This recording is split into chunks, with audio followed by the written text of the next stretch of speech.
So, I don't know if you've heard, Simon, but in recent NHL news, someone Johan Franzen called a terrible man, the worst person I've ever met, has recently been hired as the new Columbus Blue Jackets head coach. That is Mike Babcock, uh, who had obviously a lot of success in Detroit, was hired as kind of the savior of the franchise in Toronto, and then everything kind of fell apart um, when it was revealed about how toxic the work environment was around Babcock and how tightly he ran his team and how awful he was to some of the players over there. But it seems that Columbus is giving him a second chance. What do you think of this move, Simon? And do you think he is a good fit in Columbus? I think it's interesting. I think it's very, very interesting because there is a part of me that wants to say I like it because there is a part of me that does like it. I think it's a really interesting move that I think there's going to be a lot of people talking about over the next couple of months because it's definitely controversial. It definitely falls on how strong you are or how big you are in that style of coaching because we've kind of seen that fade out of the NHL slowly. We've seen like the tough coaching we've seen throughout all of history not quite work as well. Babcock, obviously, I don't have to tell you about his style. It falls on the tough side. And I don't know. I think it's going to be interesting. I feel almost weird giving an opinion on it before we see what happens because I feel like there is potential there for him to succeed because I do think Babcock's a good coach. I think that you can't sit right here and tell me that he wasn't a good coach in Detroit. It worked. Back then it worked. It's just, we're talking about, this is a decade later now. Can hit that style of coaching still work in the NHL? I personally think it can.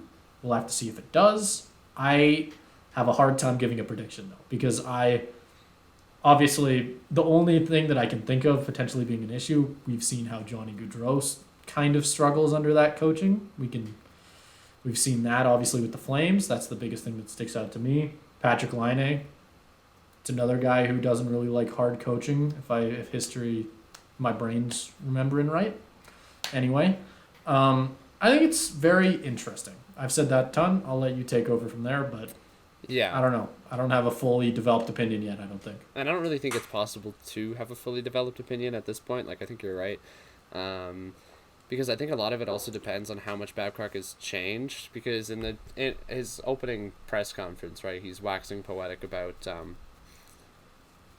how like his daughter has helped him change his coaching style, um, and like saying how he's adjusted his tone and realizing some of his mistakes from his past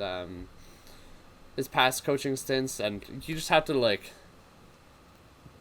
it's hard to know how much of that is real and how much of that is him posturing to get a job again. Because I think I Yeah. don't think like you say this kind of style works, but there's a line between hard coaching and like verbal abuse, and Mike Babcock has definitely Yeah. fallen on the side of verbal abuse more often than he should, For sure. and I think rightfully so. Players, especially today, don't take that anymore, and I don't think they should. I don't think they should Nope. have to, because like there's a difference there's a difference between motivating your guys to work hard and kind of playing a hardline style and doing some of the stuff that Babcock did. Like I know one of the famous examples of him is in Mitch Marner's rookie year where he had to rank his teammates in order of work ethic and then he had to share that list with the rest of the team. Yeah. Like that's awful stuff. Yeah. So it's just like stuff like that feels like a bygone era at this point. And I like your point about Columbus maybe not being the best venue for that to happen in. With the kind of players and personnel, and especially the fact that it's a younger team. Um, I don't know. It's more of a personal anecdote. It is because to your point, it did work in Detroit. Like he has the success to prove it, but I just don't know how much that can continue to work in today's game, especially with a young team that he has like Columbus. Because if he's gonna coach exactly the same way, I I don't think it'll be successful either from a lack of player buy-in because they feel like they're just dealing with too much, or from another big public like outing of his behavior like he had in Toronto, right? Um, it's that it is tricky to predict, and I think a lot of it just depends on Mike Babcock's personal journey and whether he's actually made a change in his style or not. Yep, and I completely agree with you. I think it's after putting a little bit more thought into it while you're saying all that, I just thought about like my own personal experience. Obviously, not in the NHL. I hope I do not have to say that.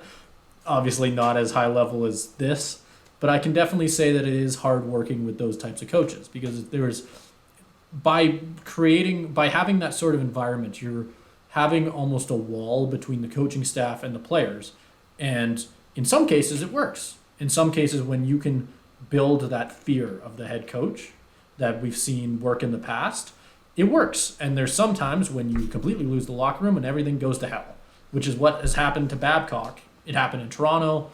It's happened in other places. Like it's what always happens. These types of coaches have a shelf life. That's the thing that constantly gets repeated, right?